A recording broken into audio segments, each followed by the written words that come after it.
Dave, you said on Saturday that the players' reactions this week would tell you everything you need to know about them. What has that reaction been like? Um, Listen, as I expected, and ultimately the stuff that you do day to day is going to be tested at the weekend, and that'll be the case. So, as much as you want a reaction through the week, the biggest reaction you want is tomorrow night. So hopefully we get that. It's an old adage, but they say you will always learn more from a defeat than you maybe do a victory. What lessons will you learn from last weekend?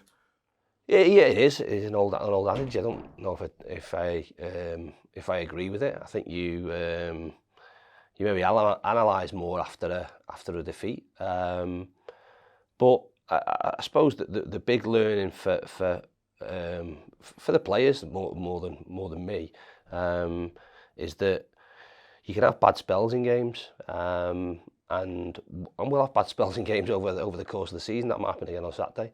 But what you can't do in them bad spells is compound them by conceding poor goals, which we did. And the timing of the goals gave us a problem. I thought we started the game okay. A couple of situations, opportunities, if you like. The first goal's a really poor goal from our perspective. The second goal, I'm okay with in a strange way. It's a poor set from Louis.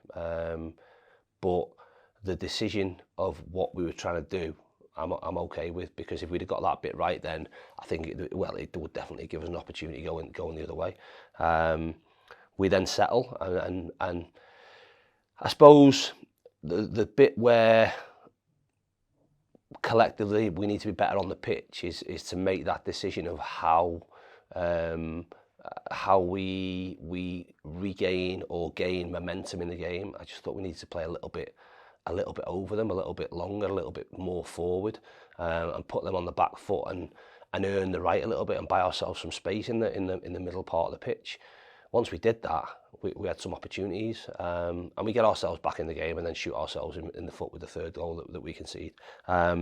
So, listen, I said after the game, and it's still the case, losing football matches it's not something we want to do, but if there is learning from it and if there is understanding from it, then it'll make us better, and hopefully we'll see that this week with 3 games in a week. A big opportunity for us, but a big challenge as well.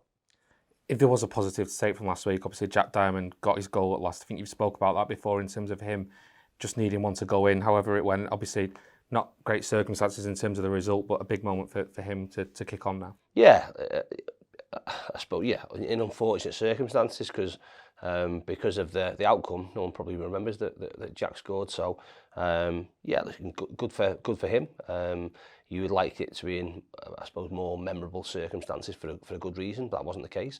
But we need to be, and we have a desire to be better at the top end of the pitch. I suppose if you look at what Saturday looked like in terms of statistics, Leyton Orient were really, really efficient. I think they had 5 shots on target and scored 4. Us, on the other hand, had 20 attempts on goal and hit the target 3 times. So we need to be better in, like I say, in them moments. We have the quality to be able to do it, and we need to, I suppose, get that balance right between when we're in control and when we're building, to when we're going and opening up and really hurting teams. And even over the course of the start of the season, although we've got results, I'm not quite sure we've got that right yet. It's something that we want to improve on. When you look at the options you've got in your squad now, I mean, you could easily name an unchanged team tomorrow. You could easily probably make 11 changes if you wanted to. Is that a problem? Is it a nice problem to have, but is it a challenge for you now? It is if you're, I suppose, a younger manager that hasn't had the experience of what that does. What we won't get into a scenario is that we'll be, because we've got a squad with different profiles of players, if we lose a game or someone doesn't play well, then they'll be out of the team and someone else will play, because that then becomes impossible to manage. That becomes never ending, and you're always looking over your shoulder.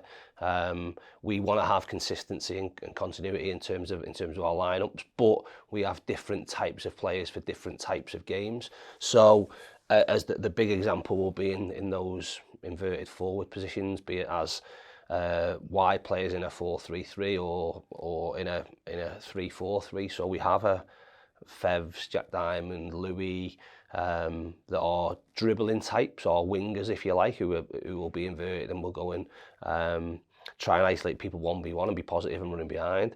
We also have 10 types in Lewis Fiorini, Will, Odin, Powley, Campsey, all of whom can play in there, and are more pocket players and will look after the ball probably a little bit more and be more reliable and be different threats. That will always be the case. That doesn't mean that there won't be things that we see, whether we're home or away in oppositions, where we think we can get matchups that suit us. But like I said right at the start there, it isn't going to be a case of going, bad game, bad result, change the team completely, because if that happens, like I say, I think we end up in a bad situation. People won't just get one opportunity. It won't just be, oh, that's it, you're out, next one in, because that's not what forms successful teams. Everybody will play their part. Everybody will get an opportunity, but they need to be wary or understanding that when the opportunity comes, they're not just going to be changed for no reason, unless we feel it's the best thing to do for the situation we're going into in terms of the opponents we're playing against. One player that's gone out this week, Jack Stretton, on loan to Oldham. I guess that's a move that makes sense for Stretton now, in terms of after so long out, it's all about building that game time now for him. That was always the plan with Stretton, and it a plan that ideally would have happened earlier if he'd not picked up that, like I said, a little niggle. So with him being out for so long, it was a case of ideally pre-season for him, creating a market, him getting some minutes and game time in his legs, hopefully scoring some goals, and then being able to go in, fast track that as best as possible, and get over the last 12 months of being out of the squad and out of the team by playing some football. He's done that a little bit. He's been slightly distracted, if you like, by birth of a new baby, which is great for him and great for his partner. And now he has the opportunity to sort of go and play football. Again, brilliant move for him, the fact that works for everybody. So alone until sort of January, hopefully plenty of minutes for him. Still local round the corner, we can keep in touch and see how he's getting on, and make sure we look at his progress. Hopefully it's, like I say, it's game time straight away for him, but he's going into a team that are competing in the playoff positions in the National League, so he might have to be a little bit patient, but minutes for him and minutes on the pitch and playing in a team that's being competitive will be massively important, and hopefully getting back to the form he showed before his injury. You said this week would be the target for Jay Mingy and Ryan Rydell to both come back involved in first team training. Are they both on track? Yeah, both back involved with the main group, which is great. Whether they're involved in terms of the matches is it's not debatable. It's unlikely. Maybe next weekend we would have the option to be able to use one or both. But it is a case of integrating them. Slightly different scenarios. Obviously, Ryan's been out for similar to Stretton an awful long time. And there'll be, and there has been, hurdles to get over with him. He had another minor operation to trim a meniscus, and we probably thought he'd be back a lot sooner. But there's still a bit of psychological scars in there from being out for so long and having a knee injury, and anything that he feels doesn't feel right, and then there's a panic. So he still needs to get over them bits. Slightly different with Jay, but obviously from our perspective, brilliant to have them both back. 2 more problems to add to the maybe 6 or 7 at the moment that are a big part of the squad, but can't get in. But as I said right at the start of the season, it's a good problem. It's a good problem for everyone to have. Probably more of a headache for me than anyone, but one that I wouldn't swap. In terms of injuries, then, is it just Macca and Noiley now? Is that all that are left still in the treatment? Yeah, in terms of long-term stuff, we're being, and we have to be very careful with Maka. There's some, like I say, some objective markers that he needs to tick off in terms of his IKD testing.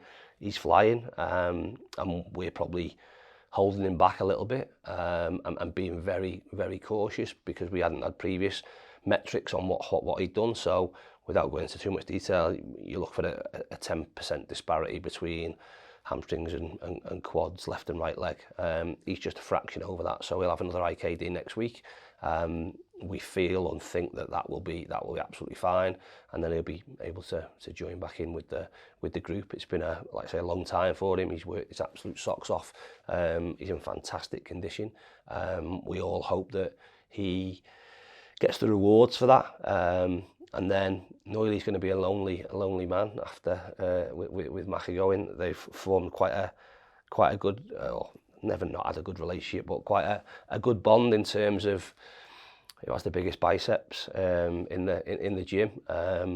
And I hope Noilly is pretty lonely, but again, he's not too far away.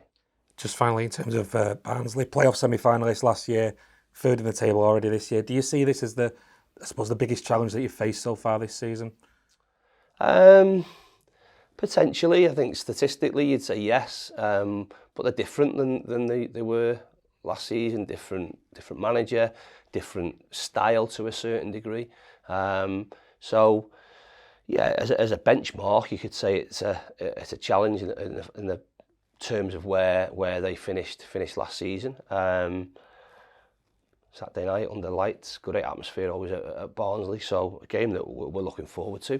I think the big thing for us is us not bouncing back's the wrong term, but showing signs of the improvement of what we need to do from where we were last week. We always speak about being better versions of ourselves. Hopefully that's the case, and we see this week as a big opportunity for us. 3 games in a short space of time.